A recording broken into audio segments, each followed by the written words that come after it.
Hi friends, good evening. Justice तक channel में एक बार पुनः आपका स्वागत है।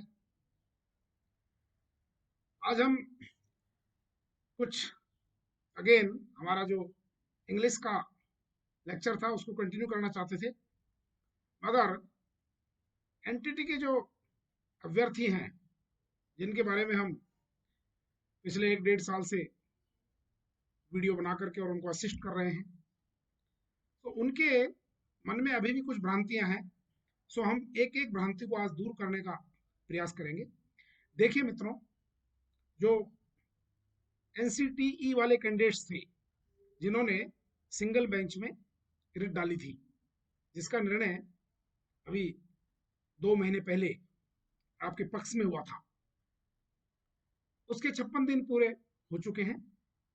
अब कुछ लोगों के मन में यह है कि उस रिट के खिलाफ कुछ कैंडिडेट्स जो हैं कोर्ट में चले गए हैं। ऐसा कोई केस अभी तक दर्ज नहीं हुआ है, नंबर 1। दूसरी बात, कुछ लोगों ने हमको ये ऑर्डर भेजा है 25/4/2022 का। रिट पिटिशन नंबर इसमें मित्रों है 13/899/2020। इसका आपके मैटर से कहीं दूर दूर तक भी कोई कनेक्शन नहीं है। इस रिट में जो एप्लीकेंट्स हैं, रोहितास शर्मा वगैरह वगैरह, इन्होंने अपने आप को एक इंटरवेनर के रूप में पार्टी रेस्पोंडेंट्स बनने के लिए सिंपल एप्लीकेशन फाइल की है, जो डिस्पोज ऑफ हो गई है, और उनके जो डॉक्यूमेंट्स हैं उनको अपोजिट पार्टी को कह दिया गया है कि उसको वो वेरीफाई करे। आपकी जो आप जीत चुके हो रिट, उसका इससे दूर दूर तक भी कोई लेना देना नहीं है। तो आप लोग को कोई अगर गुमराह कर रहा है फीस वगैरह वसूलने के लिए कि आप भी इसके अगेंस्ट में रिट लगाइए, तो मेहरबानी करके आपको किसी प्रकार की कोई रिट लगाने की यहाँ पर आवश्यकता नहीं है। इस चीज को आप बखूबी समझ लीजिए। ऐसे तो कोई भी आदमी किसी प्रकार की रिट लगा देता है, क्योंकि कंफ्यूज करने वाले लोग काफी हैं। इस रिट का आपकी रिट से कोई दूर दूर तक कनेक्शन नहीं है। आपके लिए महत्वपूर्ण बात क्या है, आपको कोर्ट ने, माननीय न्यायालय ने 56 दिन का टाइम दिया था, यानी 8 हफ्ते का टाइम दिया गया था। 8 हफ्ते आपके पूरे हो चुके हैं। सरकार ने आपको अपॉइंटमेंट लेटर जारी नहीं किया है। हमने यह सुना है कि गवर्नमेंट जो है इसने अप्रूवल विभाग से ले लिया है कि हम इसको डिविजनल बेंच में चैलेंज करेंगे। अभी तक डिविजनल बेंच में चैलेंज नहीं हुआ है, ये आज का अपडेट है। अंडर प्रोसेस हो सकता है, बट चूंकि आपको जो है यहाँ पर अभी तक अपॉइंटमेंट लेटर जारी नहीं करा है, इसलिए हमने लास्ट वीडियो में भी कहा था कि आपके लिए इस समय क्या महत्वपूर्ण है कि आप जो है यदि संतुष्ट नहीं है और आप आगे लड़ाई लड़ना चाहते हैं, तो कोर्ट ऑफ कंटेम्प्ट की प्रोसीडिंग्स से आपके लिए इस समय सबसे बेस्ट विकल्प है जो आपके लिए खुला हुआ है। आप कोर्ट ऑफ कंटेम्प्ट का केस फाइल करिए, हमारे थ्रू करिए या जिसके भी थ्रू आप करना चाहते हैं, but this is the best solution only. Court of contempt file करिए कि माननीय न्यायालय के आदेशों की अब तक जो है पालना क्यों नहीं की है। कोर्ट ऑफ कंटेम्प्ट कहाँ होता है, जहां मेलिशियसली, डेलिबरेटली, पूर्वाग्रह से ग्रसित होकर के, विद प्रिजुडिस ऑफ माइंड, यदि माननीय न्यायालय के आदेशों की अवहेलना की जाती है, जो यहाँ पर हमें दिख रहा है, क्योंकि सरकार ना तो अभी तक डीबी में गई है, ना किसी प्रकार का कोई स्टे लाई है, और ना आपको अपॉइंटमेंट लेटर जारी करे है। तो यहाँ पर कोर्ट ऑफ कंटेम्प्ट की जो प्रोसीडिंग्स है उसके लिए आप प्रोसीड करें। उसके लिए अलग से रिट, अलग से जो है कोर्ट ऑफ कंटेम्प्ट की पिटिशन दायर होगी। नेचुरली अलग से आपको उसके लिए जिस भी वकील को आप एंगेज करोगे, आपको अपना जो निर्धारित फीस है वो तो उसमें देनी पड़ेगी। हमारे पास आइए, हम आपसे किसी प्रकार की कोई फीस नहीं लेंगे, केवल आपका जो एक्सपेंडिचर है उसका आप वहन कर लीजिए। कोर्ट ऑफ कंटेम्प्ट आप डालिए। ये इस रिट से मत करिए कि इस रिट के अगेंस्ट हम कोई रिट डालें, no, not at all required. एक बात। दूसरी बात, एनसीटी के जो अभ्यर्थी हैं जो केस हार गए हैं, उनके लिए विकल्प खुला हुआ है। क्योंकि टाइम काफी हो गया है, अभी सरकार के रुख का कोई पता नहीं है, तो आप अपने पक्ष को फ्यूचर के लिए रखने के लिए आप अपनी रिट दायर कर सकते हैं, इसमें कोई डाउट नहीं। You can go ahead. Jammu Kashmir वालों के लिए मई में कोई डेट आई हुई है, इसलिए तब तक हम उसके ऊपर किसी प्रकार का कोई कमेंट नहीं कर सकते। Let us hope positive. Letter आए या न आए इससे कोई फर्क नहीं पड़ता जम्मू वालों के लिए। क्यों नहीं पड़ता, क्योंकि जम्मू कश्मीर जो प्रकरण है उसमें एनसीटी ने स्वयं ने एक पत्र जारी करके, जो हमने एनेक्सर लगा रखा है, लिख करके और दे दिया है कि एनसीटी जो एक्ट है वो इनके ऊपर लागू नहीं होता, लेकिन they are entitled for a job anywhere in India.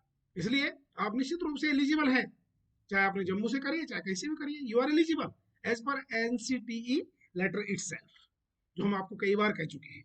ये जम्मू वाले को बात हो गई।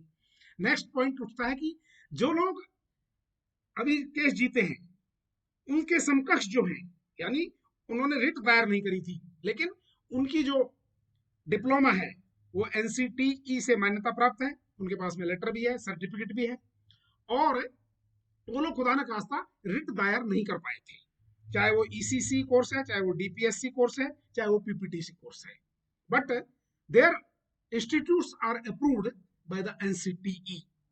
अब वो कहते हैं कि हम क्या रिट दायर करें क्या। कल भी मेरे पास में एक दो कैंडिडेट्स आए थे, तो मैंने उनको यही सलाह दी है अभी, और आपको भी इस चैनल के माध्यम से मैं ये सलाह देना चाहता हूँ कि आप अपनी फ्यूचर सेफ्टी के लिए अगर रिट दायर करना चाहते हैं तो कर सकते हैं, मगर अभी और थोड़ा सा रुक जाइए। कितना रुक जाइए? ज्यादा ज्यादा 1 वीक रुक जाइए कि हम गवर्नमेंट का रुख देख लेते हैं, क्योंकि सपोज करिए सरकार जो है इसमें डीबी में चली जाती है और स्टे हो जाता है, तो फिर जो भी हमारी रिट पड़ी हुई है वो भी सब्जेक्ट टू जो डीबी का फैसला आएगा उसके अकॉर्डिंग होगी।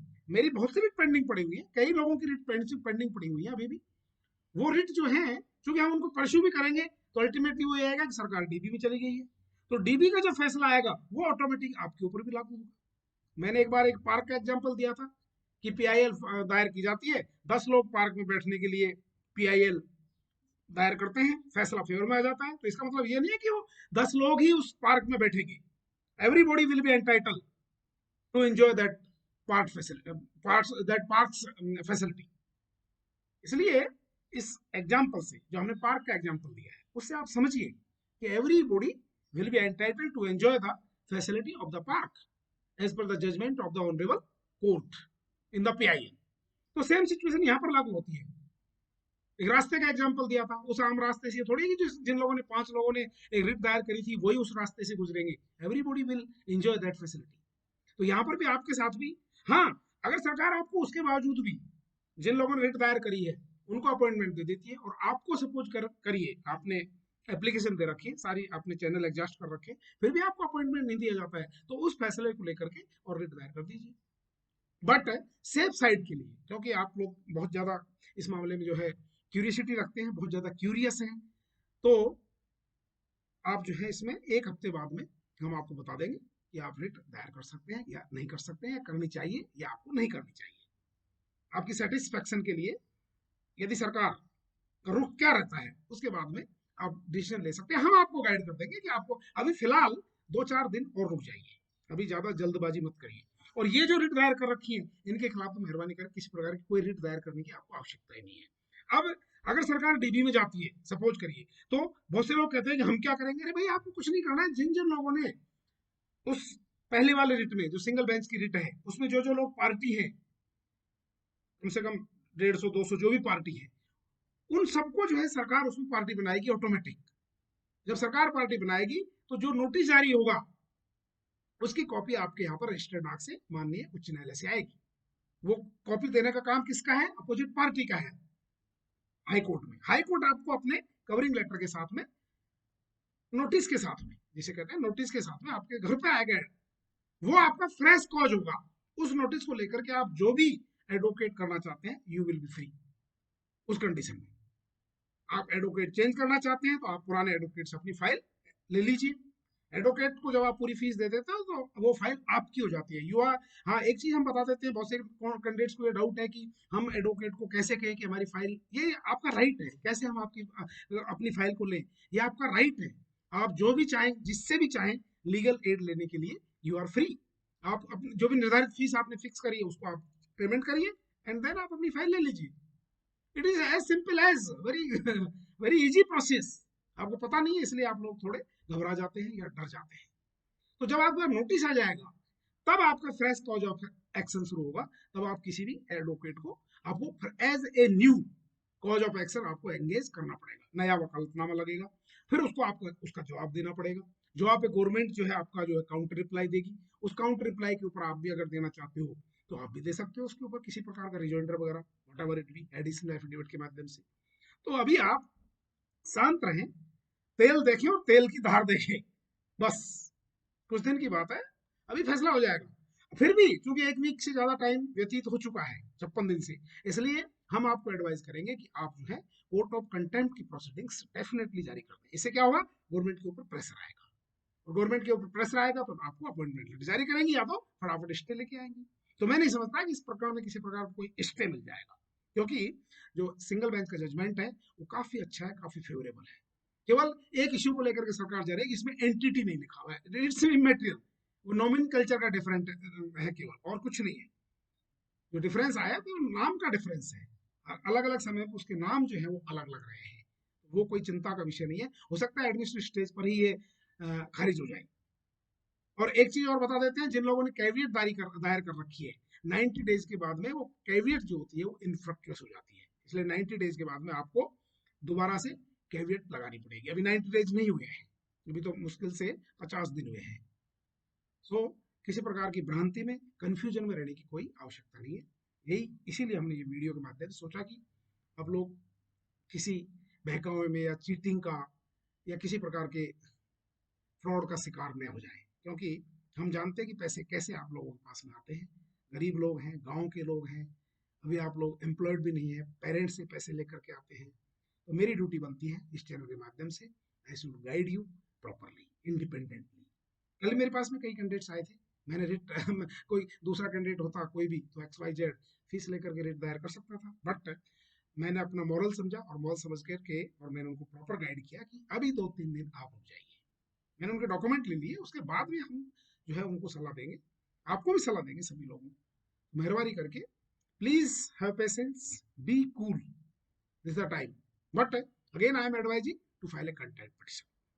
This is the proper channel, legal channel जिसे कहते हैं, क्योंकि 56 दिन व्यतीत हो चुके हैं।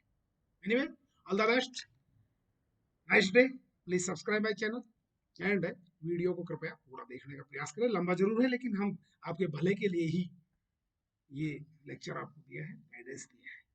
Thank you very much, nice day, bye bye, see you once again very soon.